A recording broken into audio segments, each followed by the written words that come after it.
नमस्कार, प्रणाम। बिहार तक देख रहे हैं आप। मैं हूं इंद्र मोहन और मेरे साथ बस अगले 1 मिनट में जुड़ेंगे बीपीएससी के चेयरमैन अतुल प्रसाद।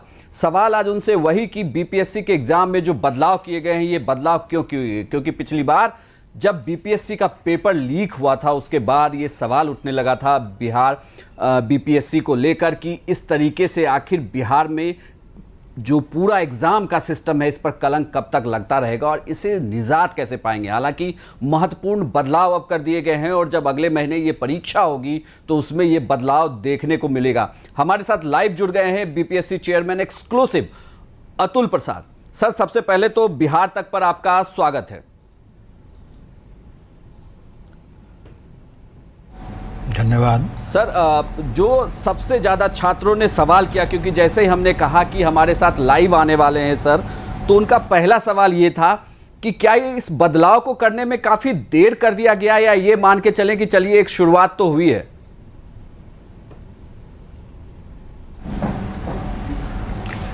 देखिए, कोई भी बदलाव तो होना ही है और आज जो बदलाव हुआ है वो स्थायी नहीं होगा, वो आगे भी बदलाव होना ही है। मेरा मानना है कि अगर हमें ऐसे लोगों से, जो लोग चोरी करते हैं, कदाचार करते हैं, अगर हमें आगे रहना है तो हमें बदलाव करते रहना है। तो कोई भी बदलाव देर से नहीं है। ये ज़रूर है कि जिस पृष्ठभूमि में यह बदलाव किया गया है वो थोड़ा अनफॉर्चुनेट है, लेकिन ये बदलाव होना ही था। हमने आते आते इसको लागू किया है और मुझे उम्मीद है कि इसके काफ़ी सार्थक परिणाम होंगे। एक सवाल यहाँ पे बनता है कि जैसे बदलाव तो बहुत सारे हैं, जैसे मैं पूरे नियमों को पढ़ रहा था तो अब ऐसा लगता है कि ये एग्ज़ाम कदाचार मुक्त होने वाला है। लेकिन जो पिछले पेपर लीक हुए थे सर, आपने भी उस वायरल वीडियो को देखा होगा जिसके जरिए अभी भी कार्रवाई चल रही है, उस पर अभी भी पूरा मामला चल रहा है। आरा में एक पूरे क्लासरूम के अंदर अलग से परीक्षा दी जा रही थी और अभी जो ये बदलाव किए गए ये बताते हैं कि आपके परीक्षा का पैटर्न बदला है। इसमें क्वेश्चन पेपर डिलीवर होने से लेकर आंसर शीट को जमा करने तक की एक अपनी प्रक्रिया होगी जो पूरी डिजिटली होने वाली है। लेकिन जो ये सेपरेट एक व्यवस्था कर दी गई थी उससे कैसे निजात पाएंगे? देखिए, मैंने भी ये जब देखा था, पढ़ा था इसके बारे में, जब मैं यहाँ ज्वाइन किया तो मुझे भी बताया गया था कि किस किस मोडस ऑपरेंडी से लोगों ने ये कदाचार किया। तो हमारा प्रयास है कि हम उन सब चीज़ों से सीख लेते हुए उसको परिवर्तन करें। आपने देखा होगा कि अभी भी हमने कल एक परीक्षा कराया और उस परीक्षा में भी हमने जो नई पद्धति अपना जो लगाया उसको लागू भी किया है कई चीज़ों को। जैसे मैं बताता हूँ कि एक परीक्षा का जो क्वेश्चन पेपर जो है वो पहले सेंटर में अगर परीक्षा 12 बजे अगर शुरू हो रही है और लड़कों को, अगर कैंडिडेट्स को प्रवेश की अनुमति 11:15 तक है तो परीक्षा का जो प्रश्न पत्र है वो करीब 11:15, 10:30, 11:15 तक में पहुंच जाता था सेंटर में। तो करीब 1 घंटा ऐसा समय रहता था 10:30 से 11:15 के आसपास का, जिसमें कि सेंटर पर परीक्षा पत्र या प्रश्न पत्र पहुंचा हुआ है और कैंडिडेट्स भी आ जा रहे हैं। ऐसी परिस्थिति में ही जो आपने बताया कि आरा में ऐसा हुआ कि 2 कमरे में पहले से बैठा करके लिख रहे हैं, तो मैंने इसमें यह परिवर्तन किया कि अब 11 बजे ही प्रवेश बंद हो जाएगा। 11 बजे ही सभी कैंडिडेट्स को अपने अपने सीट्स पर बैठ जाना है और हमारा जो प्रश्न पत्र है वो 11 बजे के बाद ही पहुंचेगा जी। और उसके दूसरा एक परिवर्तन हमने ये किया कि प्रश्न पत्र जो पहले सेंटर सुपरिटेंडेंट के चैम्बर में खुल जाता था और उसके बाद वो एग्जामिनेशन हॉल में जाता था, उसको बदल करके हमने कहा कि नहीं, प्रश्न पत्र जो अंतिम लिफाफा जो सील रहेगा वो एग्जामिनेशन हॉल में ही खुलेगा और वो सभी कैंडिडेट्स के सामने खुलेगा। तो इससे जो आरा में जो पहले से जो बैठा करके 1 घंटा पहले बैठा करके बच्चों के कैंडिडेट्स के से दे दिया गया पत्र, वो नहीं हो पाएगा और कैंडिडेट्स बताएंगे कि उनके सामने हुआ कि नहीं हुआ। मैंने इसमें एक कदम आगे जाकर के यह भी कहा कि अगर आप परीक्षा हो जाने के बाद जब सब कुछ अच्छे तरीके से हो गया और कैंडिडेट्स जब चले जाते हैं वापस, उसके बाद कॉपीज अगर सील्ड होता है और वो भी अगर सेंटर सुपरिटेंडेंट के चैम्बर में सील्ड होता है तो उसमें भी मैनिपुलेशन की गुंजाइश रह जाती है। तो उसको भी दूर करने के लिए मैंने ये कहा कि अब कैंडिडेट्स अनुरोध है और आपके चैनल के माध्यम से मैं पुनः इस बात को दोहराना चाहूँगा कि कैंडिडेट्स परीक्षा होने के बाद 15 मिनट कम से कम रुक जाएं और अपने सामने उनको मतलब सील होना चाहिए। कॉपीज जो उनका है, उनका जो OMR शीट होगा वो एक हमारा एक स्टेशनरी रहेगा, एक लिफाफा रहेगा टैंपर प्रूफ, उसमें उनके सामने वो सील्ड होगा और उसके बाद ही आगे की कार्रवाई होगी। तो कैंडिडेट्स लोग रुक करके इसको देख लें।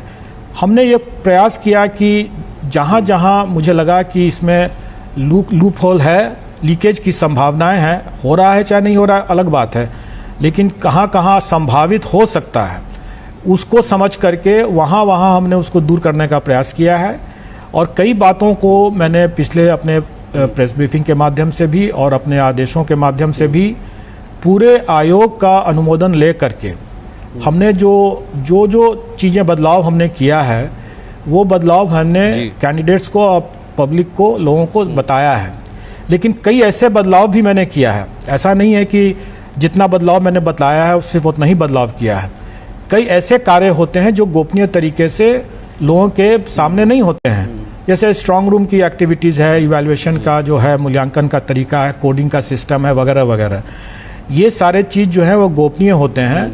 और उसमें जो मैंने उसका अध्ययन किया, मैंने पाया कि जो पद्धति, जो सिस्टम 20 साल पहले जो चालू किया गया था उसमें कोई बदलाव अगर नहीं आया है तो मेरा यह मानना है कि जो कदाचार करने वाले तब तो हमें इसका तोड़ तो ज़रूर निकाल सकते हैं, क्योंकि वो ज़माना था 20 साल पहले कोई व्हाट्सअप, कोई मोबाइल, कोई कैमरा नहीं हुआ करता था। और आज के ज़माने में जब टेक्नोलॉजी इतना है और सब लोग इसके काफ़ी हुनरगर हैं यहाँ पर लोग, तो इसका निश्चित तौर पर तोड़ लोग निकाल चुके होंगे।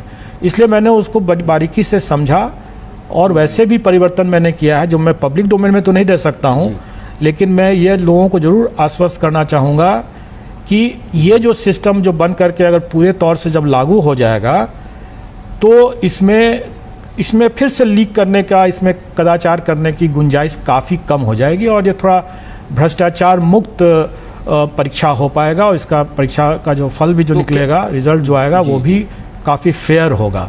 मैं एक और उदाहरण देना चाहूँगा कि अभी तक जितना भी कॉपीज़ वगैरह सब जो होता था बिल्कुल वो RTI के माध्यम से ही लोग उसको हासिल करते थे। अभी मैंने ये परिवर्तन किया कि हम सबका जो PT से ले करके मेंस तक का सबका कॉपी OMR शीट सभी कैंडिडेट्स का हम वेबसाइट पर डाल देंगे और उन्हें RTI से मांगने की ज़रूरत नहीं होगी और हमारा भी समय बचेगा, उनका भी समय बचेगा।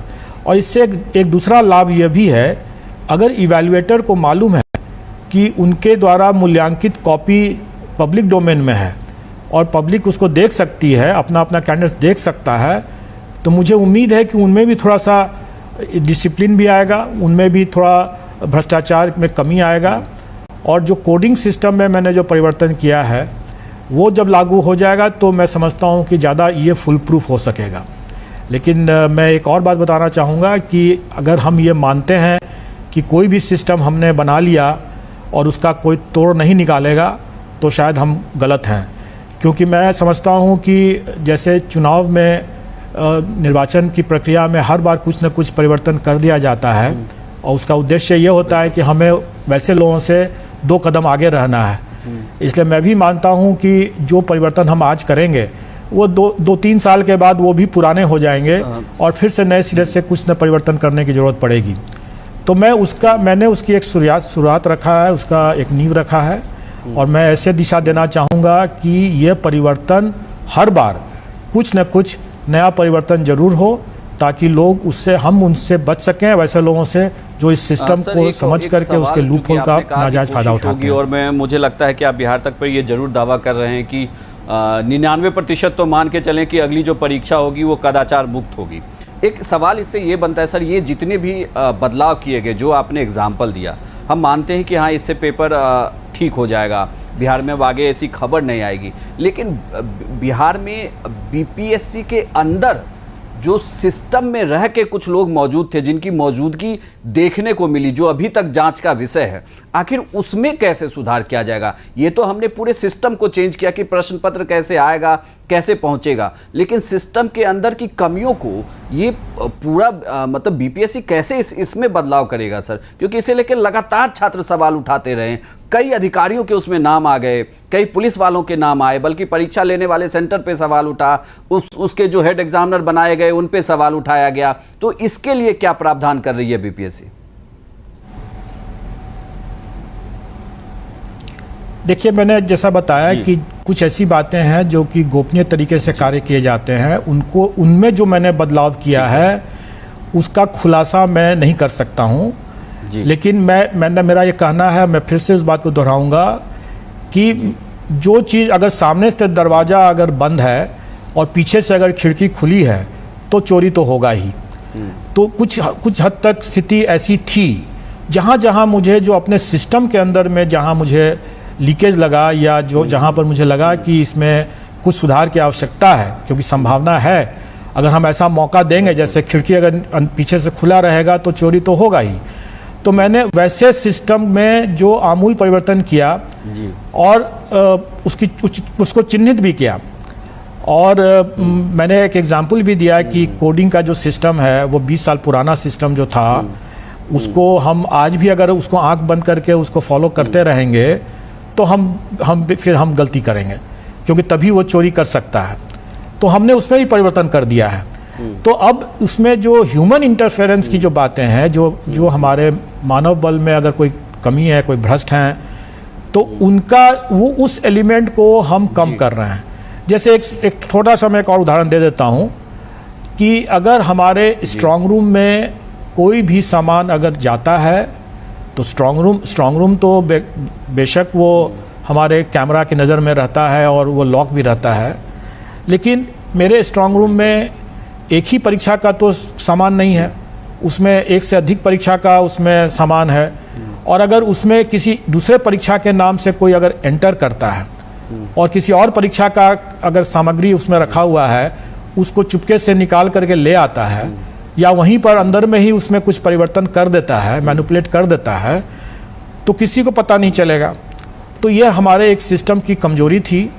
तो इस कमजोरी को मैंने दूर किया है और दो तरीके से। एक तो उसके अंदर की जो व्यवस्था है उसमें मैंने सुधार किया, और दूसरा मैंने ये बताया कि जो हमारे सक्सेसफुल कैंडिडेट होंगे, फाइनली अंतिम रूप से जो सक्सेसफुल होंगे, उनके सारे डॉक्यूमेंट्स को, चाहे वो एप्लीकेशन फॉर्म से लेकर के पीटी के ओमार शीट्स, उनके कॉपीज़, उनके इंटरव्यू, सारे चीज़ों के दस्तावेज को हम फिर से एक बार इवैल्यूएट चेक करेंगे कि उसमें वही व्यक्ति जिसने कि अप्लाई किया था, वही व्यक्ति पीटी में अपीयर हुआ, वही व्यक्ति मेंस में हुआ, वही इंटरव्यू में अपीयर हुआ, उसके ओएमआर शीट में कोई मैनिपुलेशन तो नहीं है, जो मशीन भी शायद नहीं रीड किया हो, या उसके कॉपीज़ में अगर कोई ओवर राइटिंग तो नहीं किया हुआ है, बाद में तो कोई उसमें नहीं दर्ज कर दिया है चोरी करके, वगैरह वगैरह। ये सब चीज़ का हम एक न्यूट्रल, एक इंडिपेंडेंट स्तर से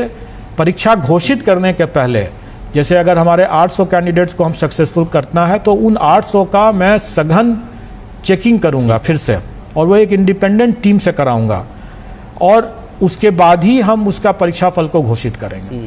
तो मैं समझता हूँ कि कई जगह पर यह डेटरेंट का काम करेगा कि अगर कोई भी अगर इस चीज़ में गलती करता है तो अंतिम स्टेज पर जाकर के सक्सेसफुल होने के बावजूद हम उसका परीक्षा फल रोक देंगे। सर, इससे जुड़ा हुआ सवाल और हम उसको नहीं सक्सेसफुल डिक्लेयर करेंगे। एक सवाल जो लगातार दर्शक हमसे पूछना चाहते हैं, उनका कहना है कि बीपीएससी कैलेंडर जारी नहीं करती। ये भी एक बड़ी वजह है कि उनको कैलेंडर जारी कर देना चाहिए, तिथियां तय कर देनी चाहिए। और बिल्कुल कैलेंडर बिल्कुल जारी होगा। मैंने तो ये भी अब प्रयास मेरा रहेगा, अभी हम जितना बैकलॉग है उसको हम क्लियर करने जा रहे हैं जल्दी से जल्दी। उसके बाद मेरा ये प्रयास है कि जब मैं कैलेंडर घोषित करता हूं तो सिर्फ परीक्षा के सिर्फ प्रथम चरण प्रारंभिक पीटी का ही नहीं घोषित करूंगा। मेरे पीटी के साथ साथ अगर आज पीटी हुआ है तो कितने समय के बाद में मेंस होगा और कितने समय के बाद इंटरव्यू होगा, इसका भी कैलेंडर में एक ही साथ घोषित करना चाहूँगा, ताकि कैंडिडेट्स को भी मालूम रहे, हमें भी सेंटर मिलने में आसानी रहे, और कोई दूसरे परीक्षा के साथ अगर क्लैश न हो ऐसा भी रहे। अभी क्या होता है कि अगर हम लास्ट मिनट में करते हैं तो हमें अपने और पड़ोसी राज्यों का भी देखना पड़ता है कि भाई वहाँ पर भी तो कोई एक परीक्षा उस तिथि को तो नहीं है, वगैरह वगैरह। अगर हम पहले से अगर हम अपना घोषित करके रखेंगे तो फिर हमें वो देखना नहीं पड़ेगा, तब पड़ोसी राज्य को देखना होगा कि वो बिहार बीपीएससी से क्लैश न करें। एक सवाल ये भी आया है कि क्या आप दर्शक ये जानना चाहते हैं कि बिहार तक पर आप कोई डेट दे सकते हैं कि हम इतने दिनों के अंदर ये सब कुछ बिल्कुल मैटेरियलाइज हो जाएंगी, चीज़ें बिल्कुल फॉर्मल तरीके से छात्रों को मिलेगा? कोई एक तारीख, कोई एक समय सीमा जिसमें ये कहा जाए कि कैलेंडर जारी कर दिया जाएगा? जी देखिए, मेरे लिए थोड़ा जल्दबाजी हो जाएगा, क्योंकि आपको मैं बता दूं कि मैंने यहाँ पर टेक्निकली सिर्फ 5 तारीख को ही ज्वाइन किया और एक्चुअली कार्य पर मैं 10 तारीख से ही हूँ, और आज 12 ही दिन हुए हैं, और इस 12 दिन के दरमियान में ही कई काम करने हैं और कई काम हम लोगों ने किया है। तो one thing at A time अगर हम करते हैं तो मैं ये जरूर कहूँगा कि मैं बहुत जल्दी पूरा कैलेंडर बना करके दे दूँगा, लेकिन वो उसकी समय सीमा मैं अभी नहीं दे सकता हूँ, क्योंकि हमारे अभी प्रायोरिटीज़ में कुछ पेंडिंग जो एग्ज़ाम्स हैं, कुछ रिजल्ट्स हैं, इंटरव्यू है, वो मैं अभी करा रहा हूँ। लेकिन मैं बहुत जल्दी मान के चलें आप अधिक कि अगले महीने तो मैं निश्चित तौर पर मैं संपूर्ण कैलेंडर, जैसा मैंने बताया कि पीटी अगर मैं करूंगा तो उसी समय मैं बता दूंगा कि पीटी मतलब मेंस और इंटरव्यू कब होगा। ये तो कहा कि बहुत जल्दी हो जाएगा। एक और सवाल दर्शक लिख रहे हैं, और मुझे भी याद है, मैंने भी इंटरव्यू किया था अरुणाचल प्रदेश AP SSB के जो वहाँ पे परीक्षा कंट्रोलर हैं, वो भी अपने बिहार के ही हैं, हमने उनसे बातचीत की थी। दरअसल उसके नाम पर एक रिकॉर्ड है कि उन्होंने 24 घंटे के अंदर परीक्षा लेके नतीजे दे दिए। क्या बिहार में ऐसा आने वाले दिनों में देखने को मिल सकता है?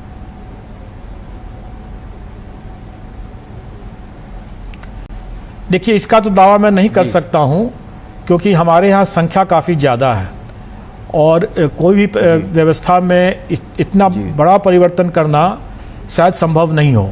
ये तभी संभव हो पाएगा जब ऑनलाइन परीक्षा हम लेने की स्थिति में हो जाएं।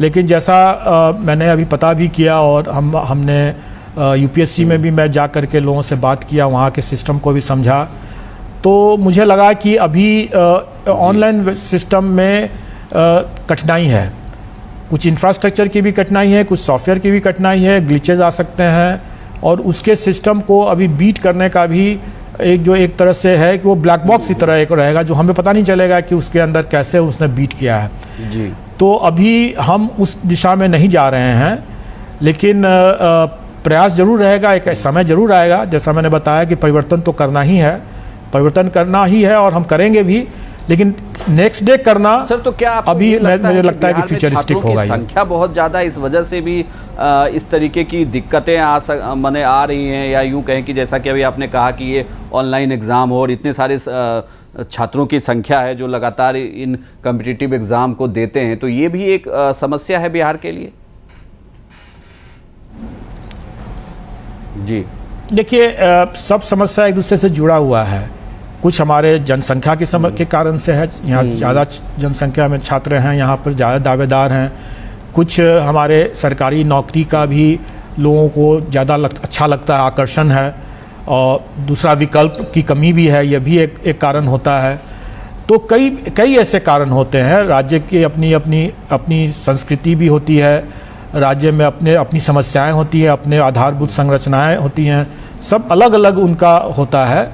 इसलिए ये अच्छा भी है, बुरा भी है, दोनों है, और इसी में हमें समाधान निकालना है। नहीं, और हम समाधान निकाल लेंगे। मैं आपके पीछे वाले जवाब पर थोड़ा सा लौटना चाहूँगा, क्योंकि वही सबसे बड़ी बात थी कि जैसा कि मतलब मुझे लगता है इस सवाल का जवाब, मुझे सवाल ऐसे करना चाहिए कि आपने जो बदलाव किए हैं, मैं पूरी बात सुन रहा था उस प्रेस कॉन्फ्रेंस की, जिसमें आपने कहा कि अब जो प्रश्न पत्र आएंगे वो जीपीएस लगे खास बॉक्स में भेजा जाएगा और उसकी यूनिक आईडी होगी।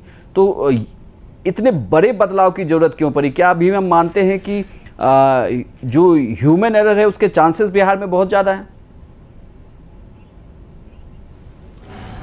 जी नहीं, मैं ये नहीं कह रहा हूं कि वैसा होता है, लेकिन जैसा मैंने कहा कि हम अपने सिस्टम को अगर लीक प्रूफ बनाना है तो हमें देखना है कि कहां कहां ऐसी संभावनाएं हैं। आज नहीं हो रहा है, कल को हो सकता है वो लीक। तो इसलिए वैसी संभावना को देख करके मैंने कहा कि हमारा ये प्रयास रहेगा कि यथासंभव हम इसको स्मार्ट लॉक लगा करके भेजेंगे। ट्रंक में तो भेजेंगे ही, स्मार्ट लॉक लगाने का भी हम प्रयास करेंगे जिसमें कि एक्टिविटी लॉग हो सके। तो ये हमने जैसे बताया कि हम एंटिसिपेट करते हैं, हम सोचते हैं, देखते हैं कि कहाँ कहाँ ये ऐसा गड़बड़ी करने का पॉसिबिलिटी है। जहाँ जहाँ संभावनाएं हैं वहाँ हम उसको बंद करने की बात कर रहे हैं। दूसरा मैंने ये बताया कि हम अपने सेंटर वाइज हमारा प्रश्न पत्र जो रहेगा वो यूनिक होगा। अब वो कैसे यूनिक होगा, उसमें क्या पहचान का मार्क होगा, क्या होगा, इसका खुलासा मैं नहीं करूँगा। लेकिन मैं आपको ये बताऊँगा कि एक कम्प्लेक्स प्रक्रिया के तहत आप इसको यूँ कहें कि अगर आप कि ब्लॉकचेन के टेक्नोलॉजी के समतुल्य की बात कहें तो वो भी आप कह सकते हैं। लेकिन एक कम्प्लेक्स प्रक्रिया के तहत हम लोग उसको करेंगे ताकि हम उसको यूनिकली हम आइडेंटिफाई कर सकें कि वो प्रश्न पत्र अगर कोई लीक होता है तो किस सेंटर से होता है। जैसे मैंने आपको बताया कि हम 11 बजे, अगर परीक्षा 12 बजे है तो हम 11 बजे छात्रों को अंदर कर लेंगे, उसके बाद ही मेरा प्रश्न पत्र वहाँ पहुँचेगा। इसलिए अगर कोई एक सेंटर से अगर लीक भी होता है तो बाकी सेंटर्स में तो कम से कम छात्र अपने अपने सीट पर बैठे हुए हैं, बाकी सेंटर्स को हमको कैंसिल करने की ज़रूरत नहीं पड़ेगी। हमें सिर्फ उसी सेंटर को कैंसिल करने की ज़रूरत पड़ेगी जहां पर कदाचार इस तरह का हुआ है। इससे बाकी छात्रों का भविष्य सुरक्षित रहेगा। मैं आपको ये भी बता दूं कि ये लगातार अब ट्रेंड करने लगा है। छात्र ये लिख रहे हैं कि बीपीएससी पीटी इन 1 शिफ्ट होना चाहिए। सर ये हजारों कमेंट्स ये आ रहे हैं और ये लगातार। यस, अच्छा कि आपने ये प्रश्न पूछ लिया और मैं भी इसका जवाब बिल्कुल देना चाहूँगा। आप इसको इस तरह से देखें कि दो अलग अलग समूह में मैं परीक्षा करा रहा हूँ। 2 अलग अलग शिफ्ट है, 2 अलग अलग समूह है। मान लें कि अगर टोटल 6 लाख जैसे कैंडिडेट्स होते हैं तो एक समूह, एक शिफ्ट में 3 लाख कैंडिडेट्स होंगे, दूसरे शिफ्ट में 3 लाख कैंडिडेट्स होंगे। और अगर हम ये मान लें कि हमको टोटल 10,000 कैंडिडेट्स को मेंस के लिए सेलेक्ट करना है तो पहले समूह से हम 5,000 को सेलेक्ट करेंगे और दूसरे समूह से हम 5,000 को सेलेक्ट करेंगे। तो अगर ये कहा जाए कि प्रथम शिफ्ट का अगर परीक्षा सरल है और द्वितीय शिफ्ट का प्रश्न पत्र ज़्यादा कठिन है तो सवाल ये है कि प्रथम शिफ्ट के जो छात्र होंगे उनका कंपटीशन जो होगा वो अपने ही समूह में होगा। तो अगर उसमें अगर प्रश्न पत्र अगर सरल भी अगर आ गया तो या कठिन भी अगर आ गया तो वो सभी 3 लाख बच्चों के लिए एक समान होगा ना, और उसमें उसी में से हम आधे लोगों को करेंगे, सिलेक्शन करेंगे। तो कोई भी ये प्रतियोगिता है, ये प्रतियोगी परीक्षा है, इसमें ये नहीं माने रखता है कि प्रश्न पत्र कठिन है या सरल है। इसमें यह माने रखता है कि हमारे जो प्रतियोगी हैं, जो हमारे प्रतिद्वंदी कह सकते हैं, वो कैसे हैं, उनकी तुलना में मैं मजबूत हूं या कमजोर हूं। तो हमारी तुलना होगी हमारे समूह के लोग कैंडिडेट्स के साथ। 3 लाख का एक समूह होगा, हमारा जो सिलेक्शन होगा वो हमारे इन प्रथम जो शिफ्ट के अगर हैं तो उन्हीं के साथ हमारा कंपैरिजन होगा। हमारा जो मेरिट लिस्ट बनेगा वो उन्हीं के हिसाब से बनेगा। और मेरा तो ये भी कहना है कि इसमें कैंडिडेट्स लोग अपने भी समझ लें कि परसेंटाइल सिस्टम क्या है। परसेंटाइल सिस्टम 20 वर्षों से, हाँ, परसेंटाइल सिस्टम जो है वो 20 वर्ष से चला आ रहा है। और ये परसेंटाइल सिस्टम एक बहुत ही कारगर तरीका है दो अलग अलग सूची को कंबाइन करने का, मेरिट लिस्ट को कंबाइन करने का। ये बहुत ही कारगर तरीका है। और ये तरीका आज से नहीं, 20-25 साल से, मैं भी जब अपने छात्र जीवन में मैंने जब एमटेक का गेट का जो परीक्षा दिया था तो परसेंटाइल सिस्टम ही था। परसेंटाइल सिस्टम एक स्थायी तरीका है, एक टाइम टेस्टेड तरीका है। मैं छात्रों से आपके चैनल के माध्यम से यह अनुरोध करूंगा कि वो खुद भी समझ लें इस परसेंटाइल सिस्टम को और आश्वस्त हो लें, अफवाह में, किसी के बहकावे में ना आए। मेरा ये मानना है कि कल को अगर जो कैंडिडेट सिलेक्शन होगा वो कल को डीएसपी बनेंगे, एडमिनिस्ट्रेटिव ऑफिसर बनेंगे, उनको अपने कार्यकाल में कई ऐसे स्थिति आएगी जिसमें उनको सामने कई अफवाह आएंगी। उन्हें लॉ एंड ऑर्डर को संभालना होगा। अफवाह पर अगर वो जाएंगे बिना अपना विवेक इस्तेमाल किए हुए तो मैं समझता हूँ कि ऐसे कैंडिडेट जो बहकावे में आ गए या अपने विवेक का इस्तेमाल किए बिना अफवाह पर मान लिए तो वो फिर इसके कार्य कैसे करेंगे अपना, जब उनका सिलेक्शन होगा और जब नौकरी में आएंगे तो अब इस तरह के अफवाह पर अगर जाएंगे तो काम कैसे करेंगे। इसलिए मेरा उनसे अनुरोध होगा कि वो खुद पहले समझ लें कि परसेंटाइल सिस्टम क्या है, और जैसे मैंने बताया कि जिस समूह में वो रहेंगे, जिस शिफ्ट में वो रहेंगे, उनका मेरिट लिस्ट उसी शिफ्ट के हिसाब से होगा, दूसरे से उसको लेना देना नहीं होगा। जिस शिफ्ट में एग्जाम दे रहे हैं आपकी मेरिट लिस्ट का परसेंटाइल उसी शिफ्ट के अकॉर्डिंग ही डिपेंड करेगा। जी जी, जैसे अगर मुझे 10,000 लोगों को फाइनली सेलेक्ट करना है तो 5,000 हम प्रथम में सेलेक्ट करेंगे और 5,000 दूसरे से करेंगे। अगर पहला शिफ्ट में अगर ज़्यादा मतलब सरल भी हो गया और दूसरे शिफ्ट में अगर टॉपर को अगर कम भी नंबर आया तो हम ऊपर से हम 5,000 दूसरे शिफ्ट को भी लेंगे, चाहे उसके टॉपर को प्रथम टॉपर से कम भी नंबर आया हो तो भी हम दूसरे शिफ्ट के ऊपर से 5,000 ले लेंगे और पहले शिफ्ट के भी ऊपर से 5,000 ले लेंगे। क्या लगातार लोग राय दे रहे हैं, वो कह रहे हैं कि आगे से मतलब वो मुझे कह रहे हैं कि आप जरूर ये कह दीजिए अतुल सर को कि आगे से यूपीएससी एग्जाम जब चल रहे हैं, उनके मेंस या कोई और परीक्षा चल रही हो, उसके बीच में बीपीएससी की परीक्षा ना दें, क्योंकि बिहार के बहुत सारे छात्र दोनों जगह एग्जाम दे रहे होते हैं। सर ये एक क्लैश है। देखिए ये बात सही है, ये बात मेरे समक्ष भी आया था, लेकिन जिस तिथियों को मैंने चुना है उस तिथियों पर ऐसी परीक्षा यूपीएससी की नहीं है। जहाँ तक कैंडिडेट्स को एक साथ दो परीक्षा की तैयारी करने का प्रश्न है, तो यूपीएससी की तैयारी करने वाले जो छात्र हैं उनके लिए पीटी की तैयारी करना कोई मुश्किल बात नहीं है, उसके लिए कोई विशेष तैयारी की ज़रूरत है ही नहीं। मेरा तो ये मानना बल्कि यह है कि अगर कोई यूपीएससी की तैयारी करके उस स्टेज तक पहुंच गया है तो उसके लिए तो पीटी तो एक तरह से बहुत ही सरल परीक्षा होगा बीपीएससी का, इसलिए इसमें घबराने की बात नहीं है। उनके पास इतना टाइम है कि वो अपने यूपीएससी की परीक्षा से यहाँ एक दिन आए और अपना बीपीएससी की परीक्षा दे करके वापस चले जाएं। आपने एक और बदलाव किया है कि पीटी के बाद छात्रों को ऑप्शनल का मौका मिलेगा। छात्र ये जानना चाहते हैं कि ये 67 से ही एप्लीकेबल है या 68 से।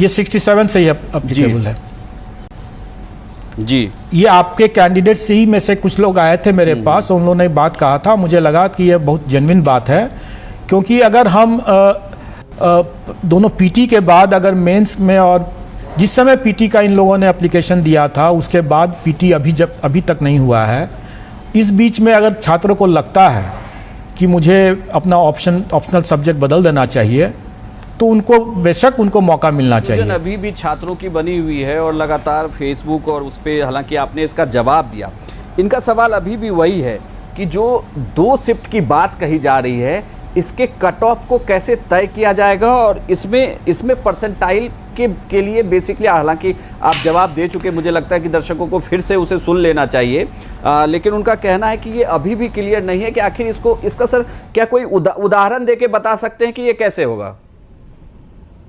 तो मैं आपको एक उदाहरण देके बताता हूं। मान लें कि प्रथम शिफ्ट में सरल प्रश्न पूछा गया और उसके टॉपर को मान लें कि 100 में से 90 नंबर आ गया जी, और दूसरे शिफ्ट में कठिन प्रश्न पूछा गया, सपोज करें, ऐसा होगा नहीं लेकिन मान लेते हैं हाइपोथेटिकली, और उसके टॉपर को 50 नंबर आया, तो हम दोनों शिफ्ट के टॉपर को सेलेक्ट करेंगे, चाहे प्रथम शिफ्ट के टॉपर को 90 नंबर आया हो और दूसरे शिफ्ट के टॉपर को 50 नंबर आया हो।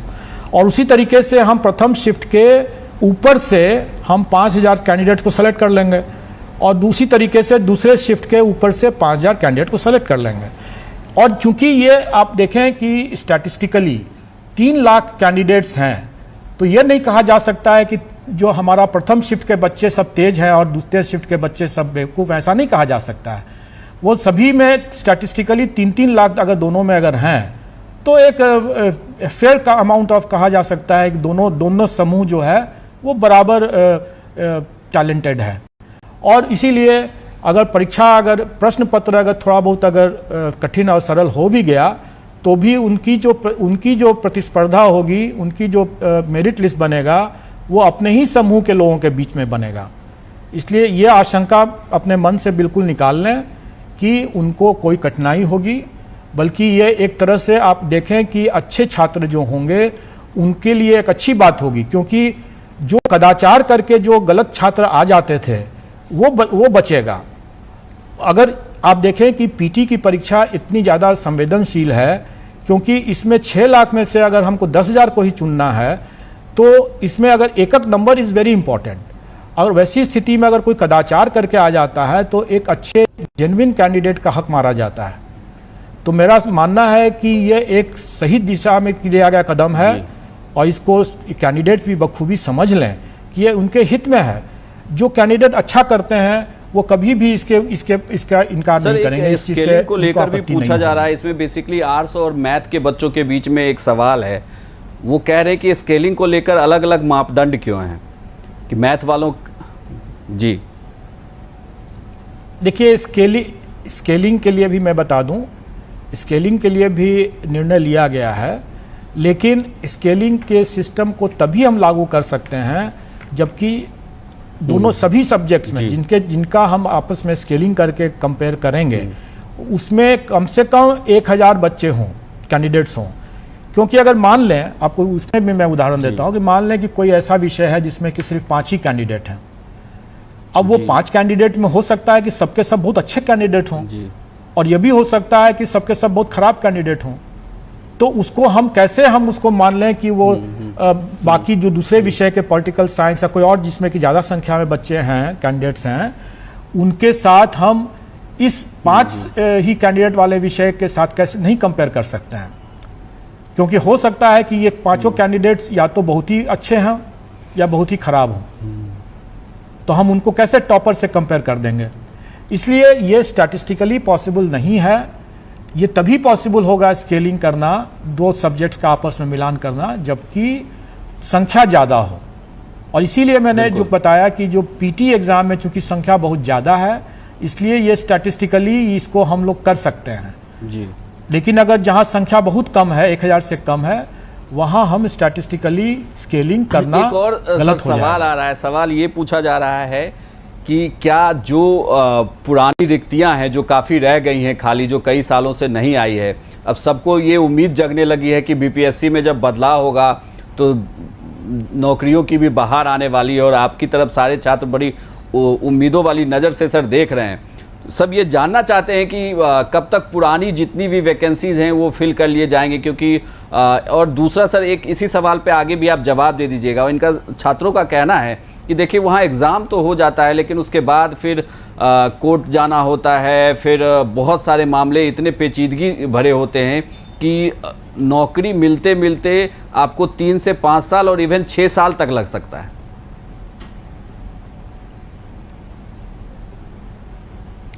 देखिए ये एक दुर्भाग्यपूर्ण स्थिति जरूर है जी, लेकिन मेरा मानना है कि अगर हम पारदर्शिता बरतते हैं और जो हम ऐसे चीज़ों को जैसे कदाचार मुक्त अगर हम परीक्षा कराते हैं तो ये एक समय सीमा के अंदर ये सब काम हो जाएगा।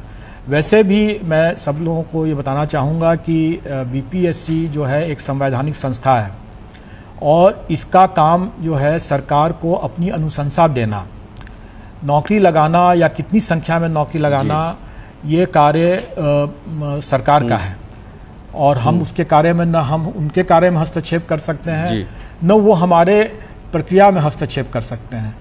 तो हमें मतलब आयोग को जिस तरह से लगता है, और एक पारदर्शी तरीके से अगर आयोग ने अपनी अनुशंसा को बनाया है और उस अनुशंसा को भेजा है, अगर कोई उस अनुशंसा से संतुष्ट नहीं है तो वो बेशक वो कोर्ट में जा सकते हैं। लेकिन आयोग ने अपना काम कर दिया, और आयोग ने अगर उसमें पारदर्शिता बरतते हुए काम किया तो मैं समझता हूं कि उसके बाद उसका और फिर वो सरकार का और माननीय न्यायालय का फिर ये दायरा बनता है कि वो उसको देखें कि इसको कितना जल्दी से जल्दी इसको वाकई में नियुक्त कर सकें। जहाँ तक मेरा जितना पेंडिंग मामले हैं, तो मैं बता दूं कि अभी हमने अपने जितने 2.5 साल से जितने पुराने मामले थे, अधिकांश मामलों का हमने नवंबर माह तक का शेड्यूल बना दिया है, और वो मैं सारा इस पीरियड में कर लूँगा।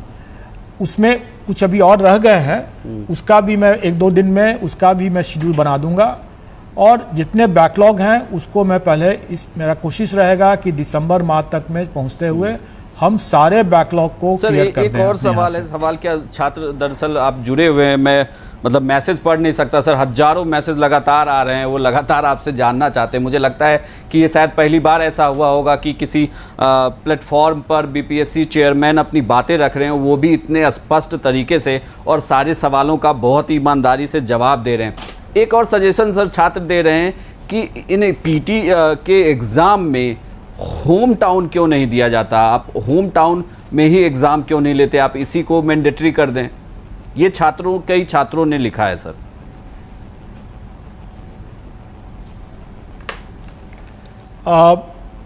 इसके कई कारण हैं और मैं समझता हूं कि छात्र भी इसको समझते हैं अच्छी तरह से। मंदिर में भी लोग जाते हैं तो देखते हैं ना कि पहाड़ों पर मंदिर रहते हैं, बहुत दूर रास्ते पर होते हैं, लेकिन जब जाते हैं दर्शन होता है तो एक सफलता का भी एक बोध होता है। उसी तरह से समझें कि ये भी एक उसी तरह का एक है। ये अलग अलग जगह पर होम प्लेस में नहीं रखने का एक बहुत ही स्पष्ट कारण है। वो कारण वो कैंडिडेट भी समझते हैं, हम सब समझते हैं। हम अभी सर बिहार तक पर नहीं कर आप सकते। लाइव जुड़े और आपने सभी सवालों का जवाब दिया। उम्मीद करता हूं कि जो छात्र भी हमसे लगातार पूछ रहे थे, हमने उनके भी सभी सवाल ले लिए। और ये भी हम जरूर आपकी बातों से तो ऐसा लगता है कि आने वाले दिनों में अगली जो परीक्षा होगी वो कदाचार मुक्त होगी और तय समय पर, जैसा कि आपने वादा किया है कि जल्द ही कैलेंडर जारी कर दिया जाएगा। सभी छात्र सर अभी भी ये जानना चाहते हैं, बल्कि वो लिख भी रहे हैं कि सर ने आपको भी तिथि नहीं बताई, हालांकि उन्होंने कह दिया कि जल्दी ही होगा। सर जाते जाते आपका फाइनल कमेंट कि क्या हम ये मान के चलें कि दिसंबर तक बीपीएससी बिल्कुल दुरुस्त होगा, एकदम सही रास्ते पर होगा, किसी भी तरीके की कोई शिकवा शिकायत छात्रों की नहीं रह जाएगी?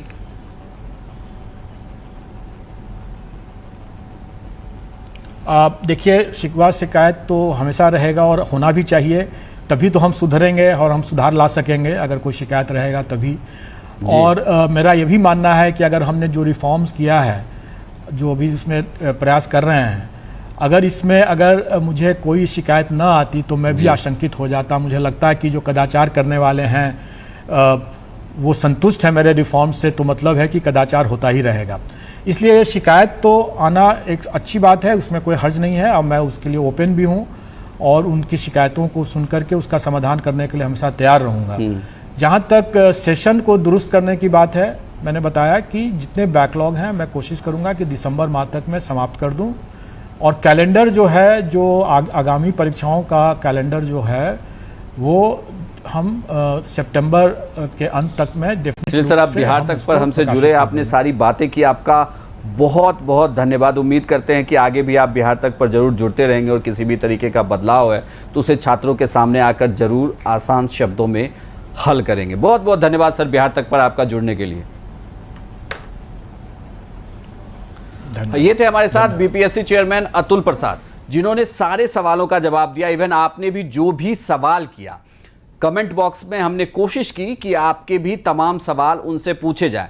अगर किसी का रह गया है तो मैं ये जरूर आपको कहता हूं कि जल्द ही हम उन्हें वापस फिर से जोड़ेंगे। आप कमेंट बॉक्स में लिखते रहिएगा। इस वीडियो के खत्म होने के बाद कमेंट में जाकर आप जरूर लिखिएगा, वरना आप ट्विटर पर मुझे भी लिख सकते हैं, बिहार तक को लिख सकते हैं। वहां से भी हम कोशिश करेंगे कि आपके सवाल लें और उन्हें इकट्ठा करके फिर एक दिन अतुल प्रसाद के साथ बैठे, बीपीएससी के चेयरमैन हैं, इनसे तमाम सवाल करें, क्योंकि सवाल आपकी नौकरी का है जिसके लिए आप इतने सालों से पढ़ाई कर रहे हैं।